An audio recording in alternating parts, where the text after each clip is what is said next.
don't even know where I left off at on my stories. It's been a minute since I've made a video. It's been a few days, but I gotta get better at that. That's the hold yourself accountable shit. You know what I'm saying? And I ain't gonna lie, yesterday, 2 days, been 2 days, I've been just kind of being lazy and chilling and not really doing much. It has a lot to do with the fact that I don't know why, but I feel like, because I'm waiting on this entity to clear. I don't know why that's got me on hold, because I could be doing the music stuff. This week has been kind of a slow, these last couple of weeks actually, because these last 2 weeks I've been waiting on an entity to clear, to give me some sense of accomplishment. That's probably what it is, but I need to also, I need to get in the habit of being able to do both. I can't just get focused on one thing. I have to create a routine. Actually, I got a routine. I just got to stick to it. I just got to keep doing it. I just got to keep doing it. Got to keep doing it. That's the hardest part of self-discipline. I struggle with discipline in this chapter of my life. I don't know why, because when I was pursuing basketball, man, I had the utmost level of discipline. Yeah, man, I've just been kind of chilling.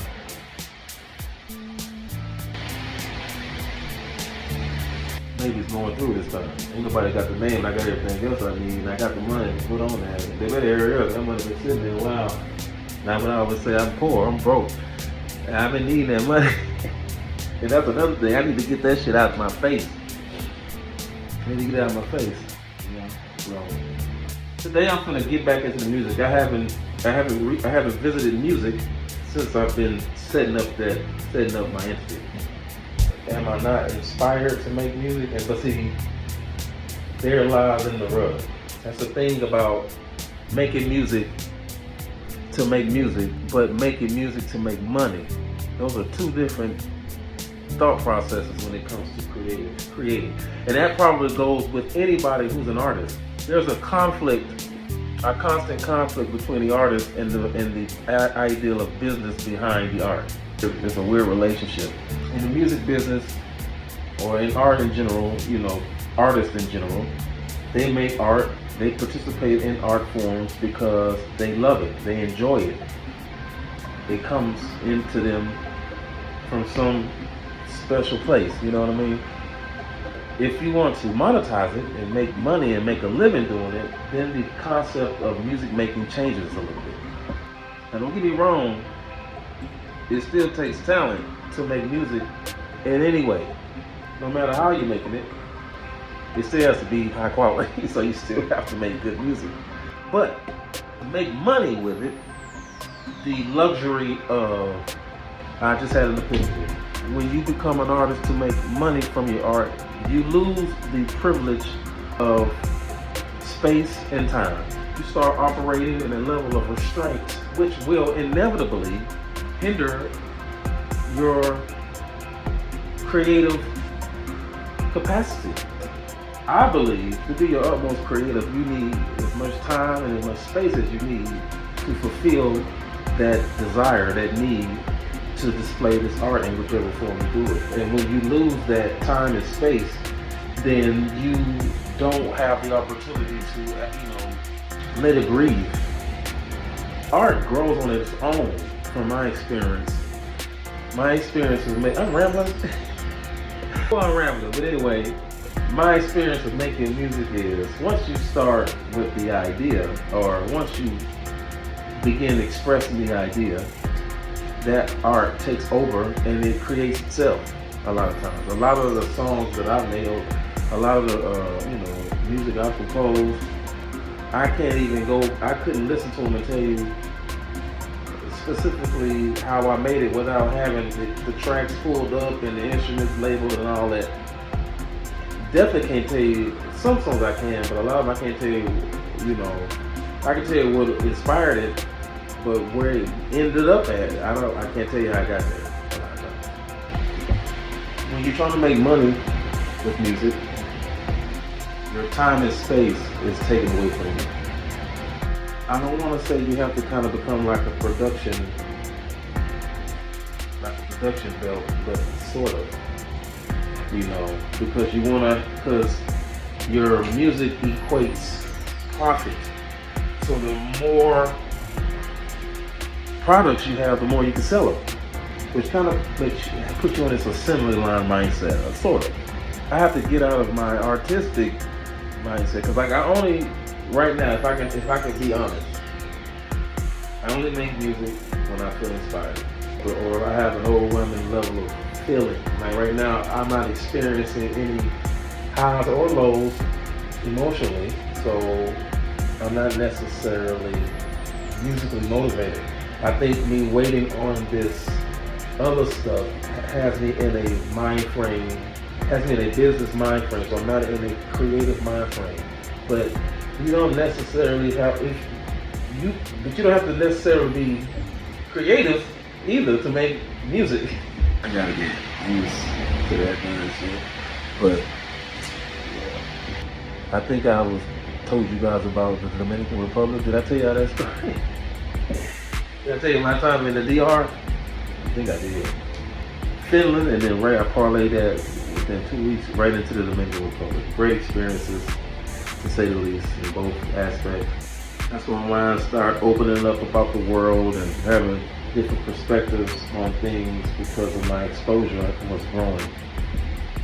My Spanish got real sharp when I was in the Dominican Republic. I learned Spanish in school, and I was pretty good at it in school. So I remember Spanish well, but when I went to the Dominican Republic, my Spanish was on 10. So I speak Spanish.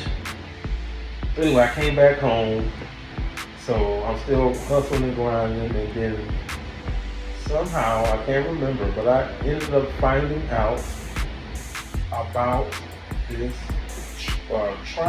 workout with these clubs from South Korea. And I think I found out from this guy who I just freshly been introduced to as an agent, Mr. Carroll. He was my second agent as a professional basketball player, and he was my agent for the longest out of everybody. And we had an on-and-off relationship. We also did business after the fact. And I wasn't signed to him yet, but anyway, I got an opportunity. It was a private workout with these clubs from South Korea. And South Korea, even you can look it up now, it's a very, very good league, very lucrative league, very competitive league. A league that you can use to springboard to stronger leagues. If you're playing against strong talent, you are really being paid as a pro. You can live like, this is my biggest payday. Walked to the gym full of cats I have never seen before with Sam Karam. And you got these Korean cats up in there, and we scrimmaged.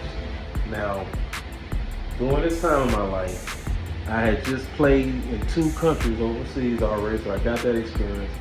And my training regimen was unmatched because I was really trying to make it to the league. I was really trying to make it. And I was trying to overcome my struggles in college. I knew where I was digging out of, so I knew I had to work extra hard and harder than the average guy because I knew I was coming with baggage, so to speak, meaning that I didn't have a consistent college career. So I got off to a very, very rocky start. Just playing pro at all in my situation is a miracle. But anyway, going into this private workout with these Koreans, my confidence was on 353 million thousand because I put in work. And I destroyed them niggas in there. I was the best nigga in the gym by far, wasn't even close. And they were interested. But at that particular time, I didn't have an agent. Like I said, I just met Sam Karam. So the deal was, look, I can get you this deal, you got to sign as my player. So that's how I became one of his players. I signed. The thing was, South Korea, the KBL, they have a draft, just like the NBA, and you're supposed to go to this draft, and the draft situation was it 3 days or was it a week in Chicago? And they have a camp, hundreds, I think it was 200 players there during the spring. It was beautiful weather there. I experienced the most beautiful weather during this situation when I went to Chicago for this camp. I never experienced a day so beautiful. I remember it so clearly, how green the grass was and how clear blue the sky was. and how the weather was it was perfect. It wasn't cold or hot. I never even experienced that before or after that. The teams, they try to get ahead, so they go around the countries. They come to America, they go around the country, they looking in these gyms and they looking at pros to get them to come to the workout, to try out, in hopes of drafting you. But this team wanted me. They were like, look, we want you. So they invited me to the camp. They was like, we're gonna draft you. We want you. So you gotta go through the motions and we gotta draft you. And we're gonna draft you. They got a lottery, so they don't know which pick they're gonna get. How many teams was there when I was playing? At least 20 teams. At least 20 teams. And they had a draft. I mean, they had a lottery where the ball, and they have to decide who gets the first pick through the 20th pick or whatever. Each team gets 2 draft picks, 2 rounds. I was like, yeah, cool. All right, so they set it up. They get me the flight. And this is normal in pro sports. They get me this flight. They fly me to Chicago. They set the hotel up and everything, okay? The first thing they gave me, because they wanted to make sure I got drafted by them. So they wanted me to look underwhelming, to say the least. The first thing they did when we were doing the height measurements and weight measurements and all that type of shit, they gave me a pair of shoes with the soles cut out so I could seem shorter. So that would look less attractive, okay? Because I'm a tall 6'5". I'm 6'5", but I'm a taller 6'5". I don't know if you've heard that before. I'm not quite 6'6", but I'm taller than a 6'5" cat. So they made me shorter. So it was like, just play up on the radar, get through the workouts, the shooting drills, all that. That's day one, or the first half of the day, or day one, or whatever drill. And then we play. And then you get put on teams, and you play 2 20-minute halves, 5 minutes per 5 players. It's 10 players per team. That's how it was. 10 players per team, 5 players per 5 minutes per half. So you get 5 on play, 5 minutes off, another 5 on. So you do it like that for 2 halves, so 20 minutes. So, you know, it was some good players in there, very good players. Most of them have played pro before, you know what I'm saying, because it was a good league and they paid good money, you know what I'm saying, so it was some heavy hitters in there. So I had a team full of goons, and my mindset was, and this is what made me different. This is how I stood out from a 2 guard. I utilized being a good passer to my advantage. I became a good passer. First of all, one of my basketball idols is Magic Johnson. So I fell in love with the point guard position in basketball, and I fell in love with big guards. I never knew I was going to become 6'5", but I just liked the ideal of being a 6'9", 6'5" point guard, looking over the defense, being able to make good passes.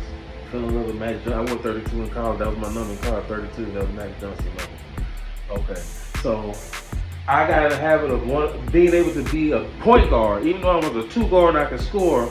But I wanted to be a guard who could be able to run the point, right? So I utilized that to my advantage, almost too good, almost. So let me explain. So I decided not to shoot. I said, I'm just gonna pass the ball.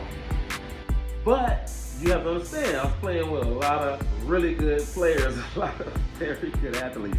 And they was all trying to score. They all trying to score. So every pass I made, they was dunking that bitch. And I was looking like Jason Kidd out there. I was throwing alley-oop. I'm not even an alley-oop thrower type guy. I was throwing lobs, behind the back passes, don't look. I was getting, and I'm not exaggerating, and I don't know if this is somewhere you can find this shit, but every half, okay, and I played 10 minutes a half. Every half, I got at least 10 or better assists. The first game, the team that wanted to draft me, they pulled me to the side. They took me outside, took me around the corner, and they told me in my face, you got to stop playing that good. They say you playing too good. They were like, listen, we promised. It was like, we promised we gonna draft you. If we the last pick, it don't matter. We're picking you. We paid for you to come here. we're picking you. We found you a needle in the fucking haystack. We're gonna draft you, my nigga. We don't want nobody else. You. So regardless of what pick we get, we drafted you. We feel like we can win with you. Stop playing so good. That was the greatest piece of flattery I ever got. Because I got that kind of flattery without scoring the ball. Everything I did was passing. But my team, we was kicking everybody's ass because there was one guy that was not being selfish. That's all it takes. And sidebar, I learned this lesson early in life. Let me tell you where I learned this lesson. I know I'm rambling, I'm getting off the subject, but freshman year going into my sophomore year, the summer before my sophomore year at University of Houston, I was playing in the Pro-Am at Rice University. This was probably me at my best. This is where I made my reputation. This is the time frame. So I was very confident. I was very good during this time. So I'm the shit. I'm thinking to myself, I'm the shit. I get on this team and I'm playing with this guard that plays for Rice. Now I went to University of Houston, so we were a better, stronger team theoretically because we was in a stronger conference and all that jazz. Okay, so I got this kid on my team from Rice. Obviously, I'm thinking I'm better. So we playing, the first game we playing, you know, I'm trying to score, but this nigga trying to score too. This nigga shooting everything. And I'm like, who the fuck this nigga think he is? Shooting every fucking shot. I'm me, you know what I'm saying? How are you gonna be taking all these shots? So I was pissed off. And we won, but we struggled to win. It was a hard win. And when I tell you this nigga was like, he was not passing. He's shooting everything. Now, to his credit, he was hitting the most too. But I wasn't seeing it like that at first. All I could see was he's taking my shine. I don't know what came over me. Because my mind frame is, I'm always trying to figure out a way. You know what I'm saying? My mindset was, okay, in this situation, if I know I'm better than him, what can I do to make this team a better team? So I swallowed my pride and I became a passing two guard. And when I did that, we started blowing everybody out. And we got all the way to the championship, and we lost in the championship with like 2 points. But once I did that, and I was the type of scorer where in the league like that, I can average 30, okay? But I ended up averaging like 19 points a game, and I averaged like 10, 11 assists a game. The nigga on my team, he had like 30. He was shooting that bitch. He was shooting that up. Ooh. And we won. So, with that experience, I used that in the workout in Chicago for the South Korean tournament. And that worked very well. So anyway, they was like, look, stop! Stop doing that shit, nigga. Fuck that. So they was mad. They were mad at me. They were mad because they knew, they were like, somebody else is going to draft me. They're like, I paid for this nigga to come here to Chicago. I don't pay for his plane ticket. I got this nigga this nice ass hotel. You know what I'm saying? Them niggas treated me good, okay? I was getting treated real good. They was hot. Niggas was like, oh man, we paid for all this shit. This nigga's gonna get drafted by somebody else. So the lottery happened for the teams. And my team ended up getting the number one fucking pick.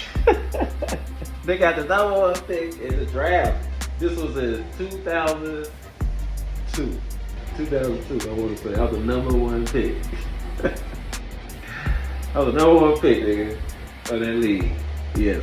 So I got the big payday. I went over there, but things it didn't happen like I wanted to happen because I got over there and getting adjusted to the culture. You know, once I got drafted, then I ended up going over there. I'm number one pick. So, of course, I'm the most popular player in the league. Everybody knows me. Everybody's anticipating me to play. And I got hurt. I got hurt in practice right before the season started. Yep. I hurt my knee. And let me tell you something. When I got hurt, they just left me to my devices. And you have to understand this league is a good league, so they take care of athletes like Americans take care of their athletes. Athletes are taken care of very well. They got the best medical treatment. They get the best foods and all that kind of stuff. And when I got hurt,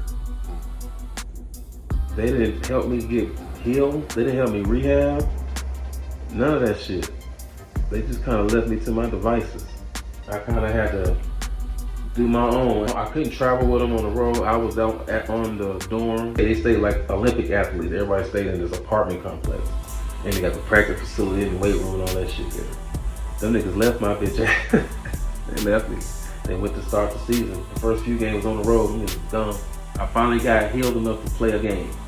And I knew everything was right on the line because they had a nigga in the wings. Because that's how the pro game works. If you don't understand about being a professional athlete, it's cutthroat, nigga. You like a racehorse. If you get an injury, they're putting you out to the pasture, nigga. It's a wrap. They going on to the next guy. Because the pro athletic guys, niggas who want to be a pro, we're a dime a dozen. We out there. And I knew everything was going to be dependent on how I played this game. I didn't play a lot. I only played a few. And I didn't play as good as I could. Because, and I'm going to tell you why. And it may sound silly, the way the uniforms fit on my body. I was not comfortable in the uniforms. And I just couldn't play in them fucking uniforms. And I always live by the motto, you look good, you feel good, you play good. That's real talk. That's what I'm 100% fact. That I couldn't play no weak shorts. So anyway, the shorts was weak, and I played like them shorts felt. I had one play where I dunked the ball. I couldn't hit a shot. I just couldn't get in the flow of the game.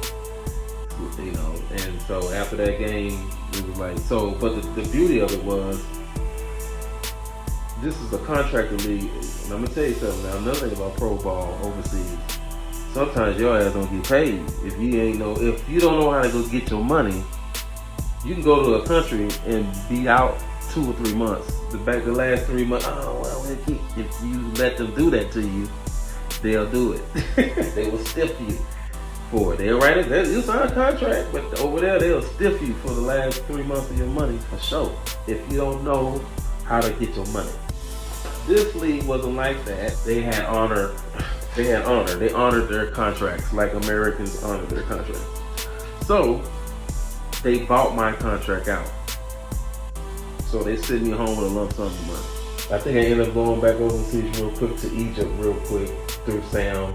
But that was like a quick little tournament type situation. Nothing really panned out. And that was my first taste of the air world we'll get to next, because that's why I played for the next session. I came home, and then the woman that I was with at the time, the mother of my son, I helped her start a business. She had already had it she already had a setup, but I helped her get a brick and mortar, so we kind of enjoyed the financial blessings of that job. And that kind of put me in a different tax bracket and allowed me to enjoy another level of life.